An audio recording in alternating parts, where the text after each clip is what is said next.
obsessed with reading about the sea and watching all of the David Attenborough documentaries. And then one day when I was a teenager, I guess I started to find out more and more about how this incredible place that I loved wasn't totally safe.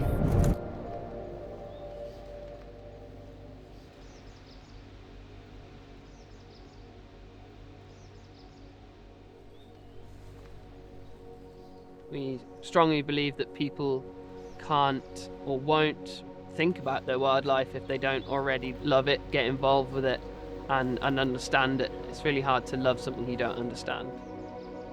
I'm tired of beach cleans, thinking this is a forever job. Like, this isn't ever going to get any less. I'm just going to be doing more and more beach cleans into the future. The most harmful plastic is plastic that's meant to catch animals, but isn't being used to catch animals anymore. So ropes, nets, but when they've been lost or discarded, they continue to do their job, but with no benefit to anyone anywhere.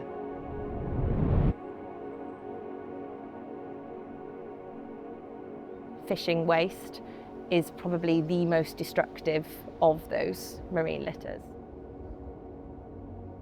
Fishing gear is super strong and durable, and then that as a resource is great to make other products from. It's a resource that we're not currently tapping into very much, but they are incredibly harmful.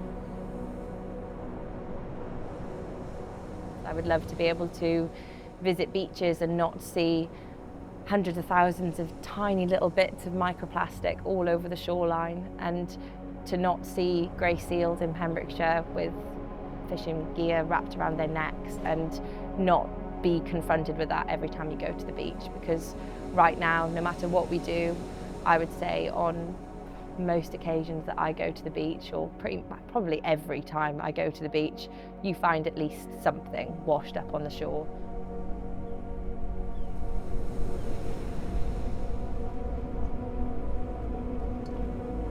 We know, everybody knows, the fishermen know that they throw stuff in the sea. It's just like a grey area, and I have to maintain that annoyingly, because otherwise it turns into a fight rather than a working relationship. Working with people, you get a lot more out of it than fighting people. Fighting people just creates two sides that don't do anything. Working together brings about more change and better change where you're seeing things from both sides of the argument.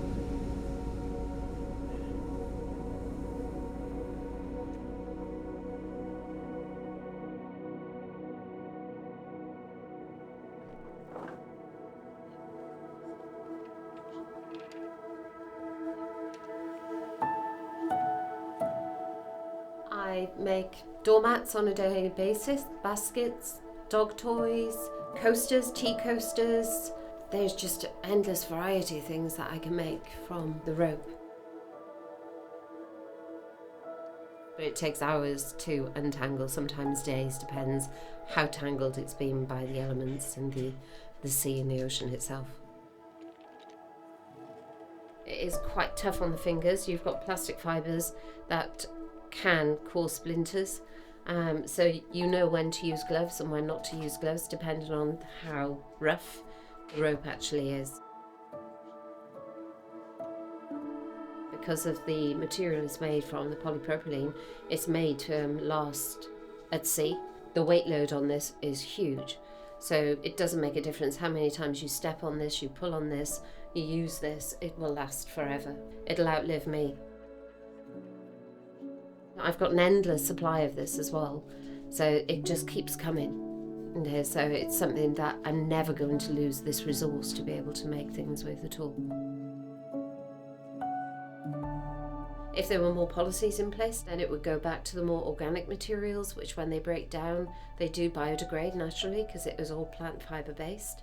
So I don't understand why we can't go back to being that way, go back in time rather than just keep adding more plastics to the ocean, because it's heartbreaking.